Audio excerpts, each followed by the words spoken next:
Good Morning Business, Business Today. Et avec vous, Jean Ornin, directeur général de Citeo, on va parler poubelles jaunes, mais pas seulement, bien évidemment. Je rappelle qui vous êtes quand même, Citeo. Vous êtes une entreprise d'un type un peu particulier, puisque vous collectez pour le compte des industriels vos clients, mais vous ne faites pas ça dans un but lucratif. Vous faites ça pour sauver la planète, on est d'accord ? Exactement. Notre but, c'est de limiter l'impact et de réduire l'impact environnemental des emballages ménagers et des papiers. Donc il y a à peu près 1 milliard d'euros qui sont consacrés chaque année via Citeo par 60 000 entreprises françaises, celles qui vous vendent des produits, pour réduire cet impact, en l'occurrence collecter, trier et recycler les emballages ménagers, ce qui fait qu'aujourd'hui, 66% de nos emballages ménagers vont dans le bac de verre ou dans le bac jaune pour être recyclés. Les entreprises, elles sont obligées de le faire, c'est leur responsabilité, elles sont obligées de s'organiser justement pour récupérer leurs produits. Donc vous êtes payé par les industriels, mais vous êtes un éco-organisme, c'est-à-dire que vous ne faites pas de profit à la fin. Non, notre seul objectif, c'est un objectif environnemental. Et en clair, pour ce qui me concerne, le recyclage des emballages ménagers aujourd'hui permet d'économiser 2 200 000 tonnes de CO2 émis dans l'atmosphère. Alors pour se donner un peu un comparatif, c'est à peu près 1 million de voitures qui circulent pendant une année, ou 8 000 allers-retours Paris-New York. Donc c'est un effet environnemental et notre seul objectif, c'est l'environnement. Alors on est parfois inquiet sur ce plateau de voir le recul des dernières semaines, des derniers mois sur la prise de conscience de l'urgence climatique et de la nécessité de continuer à faire des efforts tout le temps. On a vu des renoncements un peu à droite à gauche. Qu'est-ce qui se passe dans le domaine des déchets ? Est-ce que vous sentez un relâchement ou est-ce que tout le monde continue à jouer le jeu, les entreprises, les collectivités locales, les citoyens ? On avance. Je veux dire, effectivement, on n'avance pas à la vitesse à laquelle on voudrait, mais on est en train d'avancer. Aujourd'hui, il y a des investissements très concrets qui sont faits par des entreprises dans le domaine du recyclage des plastiques, puisqu'on est en retard pour le recyclage des plastiques.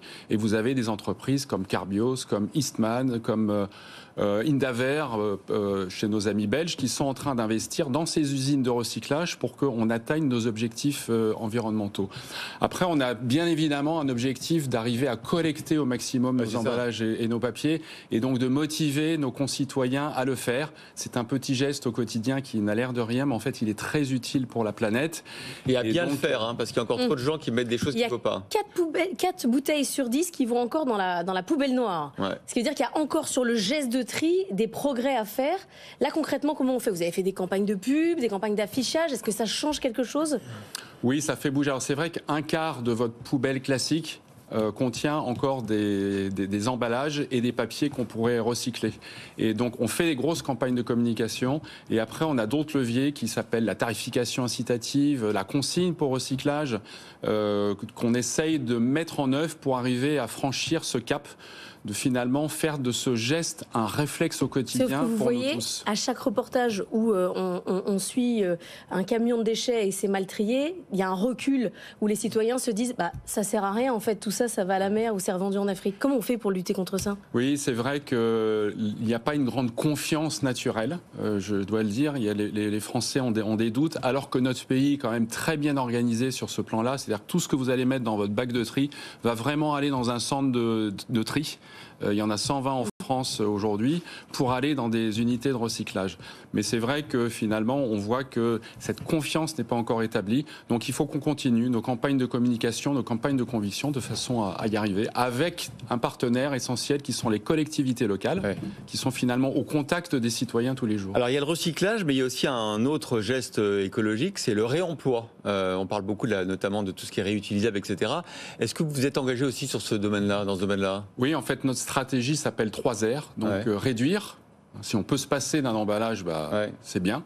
Ensuite, réemployer et recycler. Et donc, c'est bien ces 3 composantes-là qu'il nous faut mettre en œuvre. Et sur le réemploi, on investit là sur l'année 2024 plus de 100 millions d'euros à des projets de réemploi. Donc, la consigne, par exemple ? Exactement, une consigne pour réemploi. C'est-à-dire que vous allez payer votre emballage 20 centimes de plus. Ça, on a du mal en France à faire ça. Oui, il y a des pays qui le font mieux que nous. Oui, il y a des pays qui ne l'ont jamais lâché. Qui ont gardé cette habitude, des pays en général du nord de l'Europe. Mais en tout cas, nous, nous, on voudrait remettre en place des systèmes de consigne en France, qu'ils soient pour recyclage ou pour réemploi, sont des vraies incitations à collecter ces emballages, que ce soit une canette ou une bouteille pour être lavée et réemployée. À quel point aujourd'hui votre rôle, c'est de structurer l'ensemble de la filière du recyclage? Parce que l'enjeu, c'est d'avoir du déchet, mais il y a certains déchets, il n'y en a pas assez, ça n'intéresse personne. Vous finissez par dire quoi? Je garantis des morceaux de déchets, je vous garantis qu'il y en aura vraiment? Non, nous, on ne garantit rien. Et moins il y en a, à la limite, mieux on va se porter. Finalement, parce que notre objectif à tous, c'est quand même de réduire la production de déchets. Mais notre travail, c'est bien d'assurer le financement total du système qui ne fonctionnerait pas sans ça. Ça n'a pas de valeur, un emballage qui va dans une poubelle. Donc en fait, le milliard qui est en train de devenir 1,3 milliard cette année sert à garantir la construction d'une filière de réemploi et de recyclage en France. Justement, est-ce qu'il y a beaucoup de volatilité sur les prix? Parce que tout l'équilibre économique du système repose sur une forme de stabilité. On a vu avec les confinements, etc. et tout, que le volume disponible a été très fluctuant et que du coup les prix aussi étaient fluctuants. Est-ce que ça reste aujourd'hui rentable, même si c'est nécessaire, d'investir dans cette filière? Alors c'est pas rentable pour les entreprises de la grande consommation, parce que c'est un coût. Après, vous avez raison, les cours matériaux fluctuent de plus en plus. On voit d'ailleurs que nous, on a un autre type de compétition. Je vous entendais parler du CETA tout à l'heure, qui est finalement le fait que notre plastique recyclé et coûte plus cher qu'une tonne de plastique qu'on va acheter en Chine ou ailleurs. Pourquoi? Parce qu'il n'y a pas le prix de l'environnement sur le plastique qu'on va acheter ailleurs. Et donc, on a ce sujet de la compétitivité de la matière recyclée. Et on a des objectifs d'intégration de matière recyclée dans nos emballages pour gagner cette économie circulaire. Donc, nous aussi, on a un enjeu économique. Alors, attendez, c'est intéressant parce qu'on a Franck Riester sur le plateau à 8h15. Sur le CETA, il y a un petit sujet là, sur le fait que les Canadiens ne font pas la même chose que nous en matière de recyclage? En fait, là, pour le coup, non. C'est pas avec le Canada. C'était le libre-échange en général. Oui, le libre-échange général qui fait qu'à un moment donné, si on veut de la souveraineté, en fait, il faut qu'on arrive finalement à développer l'industrie du recyclage. Et effectivement, on a une compétition en face qui est assez dure. Arriver à la taxe carbone, là, vous allez faire plaisir à Jean-Marc Daniel. Merci beaucoup, Jean Ornin, d'avoir été avec nous, directeur général de Citeo.